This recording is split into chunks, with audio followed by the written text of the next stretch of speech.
Hi hello ನಮಸ್ಕಾರ ಸ್ನೇಹಿತರೆ, ನಾನಿವತ್ತು ಹೇಳಕ್ ಹೋಗ್ತಾ ಇರೋ ವಿಷಯ ಏನಂದ್ರೆ, ಭಾರತ ದೇಶದ ಇತಿಹಾಸದಲ್ಲಿಯೇ ಪ್ರಕರಣ ಒಂದರಲ್ಲಿ ಜಿಲ್ಲಾ ನ್ಯಾಯಾಲಯವೊಂದು ಬರೋಬ್ಬರಿ 98 ಜನರಿಗೆ ಜೀವಾವಧಿ ಶಿಕ್ಷೆಯನ್ನ ನೀಡಿದೆ.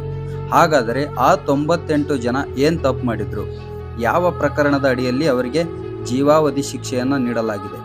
ಯಾವ ಜಿಲ್ಲಾ ನ್ಯಾಯಾಲಯ ಈ ತೀರ್ಪನ್ನ ನೀಡಿದೆ ಎಂಬುದರ ಬಗ್ಗೆ ಸಂಪೂರ್ಣ ಮಾಹಿತಿಯನ್ನ ನಾನು ಹಂಚಿಕೊಳ್ತೇನೆ. ಅದಕ್ಕಿಂತ ಮುಂಚೆ ನೀವೇನಾದರೂ ಇದೇ ಮೊದಲ ಬಾರಿಗೆ ನಮ್ಮ ಚಾನಲ್ಗೆ ಭೇಟಿ ನೀಡ್ತಾ ಇದ್ರೆ ನಮ್ಮ ಚಾನಲ್ನ ಸಬ್ಸ್ಕ್ರೈಬ್ ಮಾಡಿ.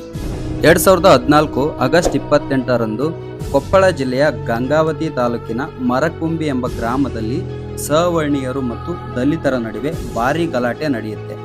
ಅಂದು ಆಗಸ್ಟ್ 28ರಂದು ಗಂಗಾವತಿಯ ಶಿವ ಚಿತ್ರಮಂದಿರದಲ್ಲಿ ಪವರ್ ಸಿನಿಮಾ ನೋಡಲು ಟಿಕೆಟ್ ಪಡೆಯುವಾಗ ಮರಕುಂಬಿ ಗ್ರಾಮದ ದಲಿತರು ಹಾಗೂ ಸವರ್ಣೀಯರ ನಡುವೆ ಮಾತಿಗೆ ಮಾತು ಬೆಳೆದು ಶುರುವಾದ ಜಗಳ ಸಂಘರ್ಷಕ್ಕೆ ತಿರುಗಿತ್ತು.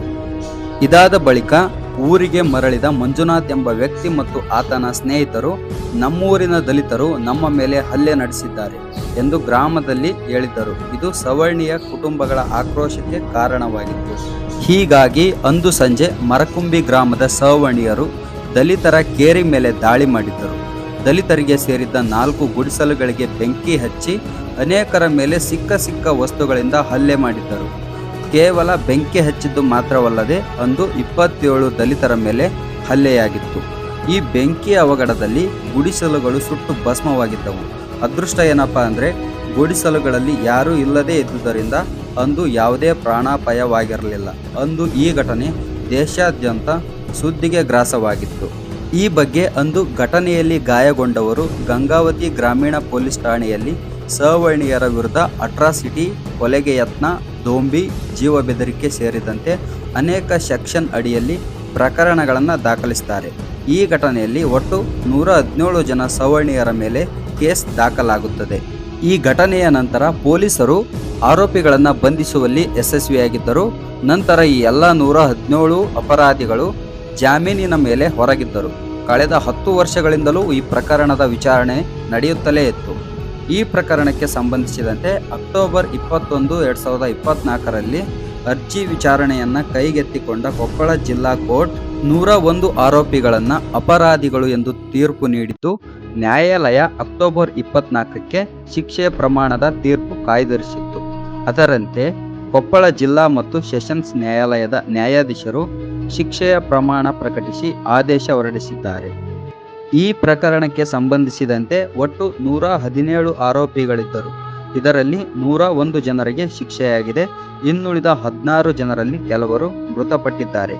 ಹೀಗಾಗಿ ಸದ್ಯ 101 ಅಪರಾಧಿಗಳ ಪೈಕಿ 98 ಜನರಿಗೆ ಜೀವಾವಧಿ ಶಿಕ್ಷೆ ಹಾಗೂ ತಲಾ 5,000 ರೂಪಾಯಿ ದಂಡ ವಿಧಿಸಲಾಗಿದೆ. ಉಳಿದ 3 ಜನ ಅಪರಾಧಿಗಳಿಗೆ ತಲಾ 2,000 ರೂಪಾಯಿ ದಂಡ ಹಾಗೂ 5 ವರ್ಷಗಳ ಕಾಲ ಕಠಿಣ ಜೈಲು ಶಿಕ್ಷೆ ವಿಧಿಸಲಾಗಿದೆ. ಈ 3 ಅಪರಾಧಿಗಳು SC/ST ವರ್ಗಕ್ಕೆ ಸೇರಿದ್ದರಿಂದ ಅವರಿಗೆ ಜಾತಿ ನಿಂದನೆ ಕಾಯ್ದೆ ಅನ್ವಯವಾಗುವುದಿಲ್ಲ. ಹೀಗಾಗಿ ಕೊಲೆ ಯತ್ನ ಸೇರಿದಂತೆ ಇತರ ಸೆಕ್ಷನ್ ಅಡಿಯಲ್ಲಿ 5 ವರ್ಷಗಳ ಕಾಲ ಶಿಕ್ಷೆ ವಿಧಿಸಲಾಗಿದೆ. 98 ಅಪರಾಧಿಗಳಿಗೆ ಕೊಪ್ಪಳ ಜಿಲ್ಲಾ ನ್ಯಾಯಾಲಯದಿಂದ ಜೀವಾವಧಿ ಶಿಕ್ಷೆ ಪ್ರಕಟವಾದ ಸುದ್ದಿ ಕೇಳುತ್ತಿದ್ದಂತೆಯೇ ರಾಮಪ್ಪ ಎನ್ನುವ 44 ವರ್ಷದ ಅಪರಾಧಿ ಭಾರೀ ಚಿಂತೆಗೀಡಾಗಿದ್ದು ಆರೋಗ್ಯದಲ್ಲಿ ಏರುಪೇರಾಗಿತ್ತು. ಈ ಹಿನ್ನೆಲೆಯಲ್ಲಿ ಅಪರಾಧಿಯನ್ನ ಕೂಡಲೇ ಕೊಪ್ಪಳದ ಜಿಲ್ಲಾಸ್ಪತ್ರೆಗೆ ದಾಖಲು ಮಾಡಲಾಗಿತ್ತು. ಆದರೆ ಆಸ್ಪತ್ರೆಯಲ್ಲಿ ಚಿಕಿತ್ಸೆ ಫಲಕಾರಿಯಾಗದೆ ರಾಮಪ್ಪ ಎನ್ನುವ ಅಪರಾಧಿ ಸಾವಿಗೀಡಾಗಿದ್ದಾನೆ.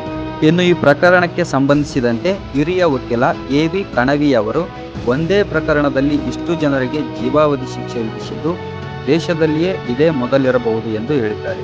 ಈ ಪ್ರಕರಣದಲ್ಲಿ ಸರ್ಕಾರಿ ಅಭಿಯೋಜಕಿ ಅಪರ್ಣಾ ಬಂಡಿ ವಾದ ಮಂಡಿಸಿದರು. ಈ ಪ್ರಕರಣ ಮತ್ತು ಕೋರ್ಟ್ ನೀಡಿದ ತೀರ್ಪಿನ ಬಗ್ಗೆ ನಿಮ್ಮ ಅಭಿಪ್ರಾಯವೇನು? ಕಮೆಂಟ್ ಮಾಡಿ. ಮತ್ತೆ ಮುಂದಿನ ವಿಡಿಯೋದಲ್ಲಿ ಸಿಗುವ. ಅಲ್ಲಿ ತನಕ ಟೇಕ್ ಕೇರ್, ಬಾಯ್.